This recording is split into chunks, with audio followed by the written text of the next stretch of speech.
What's up, people? Welcome back to another Fractured Daydream video. This time I'm gonna go over the beta test review for the game itself. So I'll be talking about my thoughts for the game, and for people who are wondering about the game itself, what it's like, if it's a game for you or not, if it's fun, or if it's like any of the other SAO, then yeah, I'll be going over that, and hopefully I can cover that in 10 plus minutes, so it's not gonna be super long video. I'm not here to list all the bad things and complaints and whatever. I'm just here to tell you the general ideas of the game and what they need to fix and what they should fix, and some of the gameplay thoughts and etc. So I'm gonna start off with the multiplayers. So this game it's basically a massive multiplayer. It's pretty much the main thing. You want to play with people, which they did a great job. The crossplay is very important. You can play with PC players, Xbox, and Switch. So this is gonna be a main theme. It's gonna be awesome because we did not get this for the past SAO, which we should have, because it would have made the online lobbies much more fun and get to play with other players.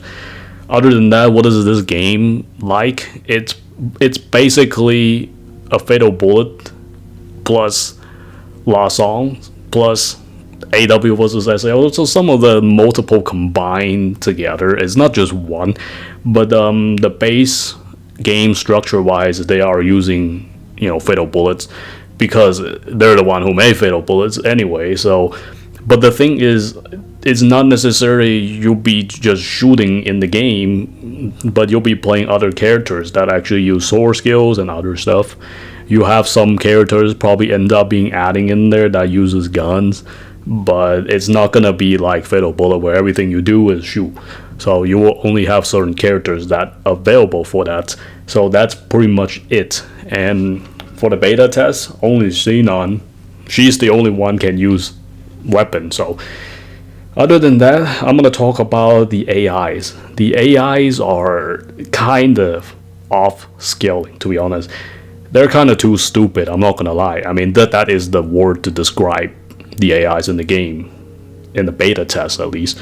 So there need to be fixed. Like, they talk about the AIs will revive people when they actually make it to the full game, but it did not happen in the beta, which is strange because a lot of time AIs just don't revive you in the middle of the fight. So if you go down, if you play with bots, because you don't always get a full lobby and play with people, and like 50% of the time I'll be playing with like half the amount of people or just even less. So a lot of time if you're playing with bots, then they don't revive you and you'll die. It kind of sucks. Other than that, like, so being a support, they don't really heal you. Like, they don't really heal you that much. And the healing isn't that great either. That barely heals. So that's something they need to tune up. And like the crystals, we need to be able to get refill somehow or some way, because you start with 3. If you die, that's the only way you can get it back to heal yourself. Like, I'm not saying you're gonna get a crazy amount of HP to spam it, but at least give us 1 back or something every time you enter a new map or something. It will be a little bit more fair. It's not necessarily like, oh, here, give us infinite healing and stuff, but it's really limited in there. Most of the bosses, enemies, not even bosses, enemies just hit real hard in the game. Like, they will kill you pretty quick. Like the archers, like I show in the stream, dude, like if you walk up to them, sometimes you're gonna get 1 shot. It's crazy, or half of your HP. It's ridiculous. Some of the enemies scales a little bit too off, but I'll talk about the balance. But other than that, the main point is buff the AIs, make them revive if people they don't play with multiplayers. So it's very important to have that. The next thing is the hitboxes, the lock on. It's not that great, to be honest. Like the lock on switches way too easily. Just like LR, when you have multi targets, it switches. It's not like it's not like where it lock on to a target, it stays lock on, because when you use like a movement like joystick or something, and then it shift the lock on, it's pretty annoying. So that thing will be really important to fix. And then the hitboxes. Most of these enemies hitboxes are just so weird. Like, if you don't lock onto them, you're most likely not gonna hit it. So that's why I say the lock on is important, but the lock on is somewhat of broken too. So it's kind of weird. Because if you use a sword skill, if you're not locked onto enemy, most likely you're gonna miss if you're not aiming to them. Plus, the enemies runs a lot. Like, these enemies, they don't fight a lot of time. They just run. Like bosses, raid bosses, they run away. Like, insane. They move a lot, and if you hit your sword skill or whatever, you're kind of stuck. If they run away, you're not gonna hit it. So it's quite annoying. And other than that, the next one is the balance DPS. Like, yes, it's still beta, but it's like there's some characters that out damage the other characters, which makes no sense. But it's just that, like, having the matching in the game, you pretty much need like matching elements to fight like the matching enemies or bosses. Now then, the other topic I want to talk about is the having more than one character will be nice. Because sometimes when starting the game, everybody will pick that character ASAP. Like, there is literally no time to really choose. And if you want to level up a specific character, like your rank go up no matter what. It's max at 20 in beta, so who knows what the max gonna be when the game comes out. And the character max rank was 30, so you kind of have to choose the same character to really try to level it up. But a lot of time when you play with a random and something, you might not even get to pick the character because it's already taken as soon as you start. So it is very, very annoying to not have a same character. I'm not saying you can able to choose for same character on the same team, but having at least two, so that way somebody wants to play that character, they can, it's not broken. Not having four same character, that would be broken, because if everybody plays Xenon, it'll be over. But for the Skull Reaper, however, like, having two is okay. Actually, they're not, because the DPS isn't that high for majority of time, so it's fine. Still gonna take a long time to kill, but it's just mainly for leveling up and purpose, not necessarily for like out damage anything, anybody. So that's the whole point.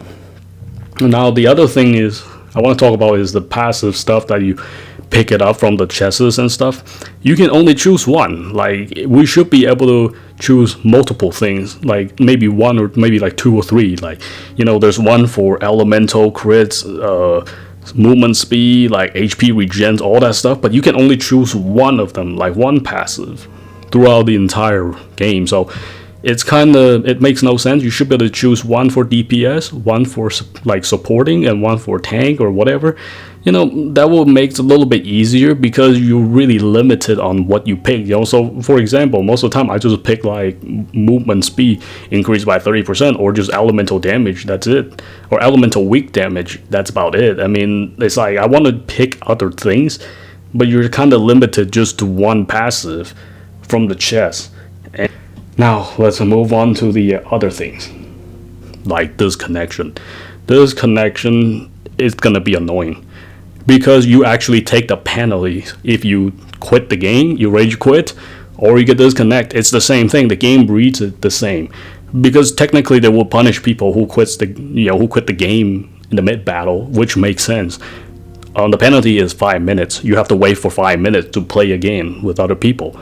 But the thing is, if you get disconnect, you take the same penalty as people who quit the game, which makes no sense. So for example, like this game, if your internet or something drop or something, and then you gotta wait, like, it's not their fault if internet's like, down or something in the middle of like match or game crash or whatever. People will get the penalty because on something that they didn't do. So it was really annoying if somebody will be like, if it's equivalent to somebody just rage quit the game, or just quit the game in general in the middle of the match, which I understand why they will put that, timer there for people to join it back. But that's about it, so that thing doesn't make any sense. Other than that, the last one I will talk about is just too many enemies. Way too many. Like, Jesus, like the amount of enemies, like in each, like a circle or something you have to do, they're just full of enemies. Especially the terminal ones. they will just spawn insane, like it's infinite spawn basically. You're gonna have to finish the terminal, and it's not just that. It's just like it's so packed, you barely have any room to run to basically, and they hit hard. They will kill you so fast. They need to tune down where like here we're just gonna throw you like 20 enemy at the same time, and they're all level 25, 26, and then you can't really kill them, and it's really annoying. And they need to tune down where like, yes, if you've killed this, it will take a bit time for it to spawn back. Don't just spawn back instantly. Like it's infinite loop. It's really no break on some of these like areas. Like, I mean, raid bosses, still it's kind of packed, because like they were just trying to ambush you and do as many, like as possible, just trying to make it like it seemed like, oh, it's crazy and like there's tons of enemies and whatever. But nonetheless, like speaking of raid bosses and other enemies, the hitboxes are way too off. Like even if you're outside the circle where they're designed to hit, you can still get hit if you're outside the circle when you're not even in there. And Cobolo can hit you like more than 180 degree, like maybe 200 plus degrees, like even you're behind it when it does a charge, and you still get hit. Skull Reaper can hit you no matter what, like on so many occasions on stream or something I shown. It's ridiculous. Like these enemies, they don't design to be like, where they're designed to hit certain areas. They hit outside of the areas. So they really need to fix that, to be honest. But other than that, that's all the stuff I want to talk about, is that the beta testing and stuff like fixes and etc. But outside of that, which that's what beta testers do, they want to give them feedback and etc. So it is a lot for them to fix. But overall, the game is really, really good. Nonetheless, it's still gonna be a fun game, and yeah, and it's gonna be great. And this is more like a critique video than rather than just like, I mean, everything else they're doing is pretty good. It's just not there yet, to be honest. If they fix those, it's gonna be good no matter what. I mean, I had a lot of fun playing it. Don't get me wrong. I mean, the game isn't bad. I mean, when the game comes out, I'm gonna play it. So I will definitely play a lot, because you have more varieties and more people to play with. It's pretty much a chill game. You don't really need to focus too much on like making, like builds and other stuff like the previous SAO, learn the mechanic too much. It's really simple game. That's all. That's what it really is. So yeah, anyway, I hope you guys enjoy it. Probably see you guys back in other SAO videos like LR, because I'm not finished yet. So anyway, hope you guys enjoy it. Until next time.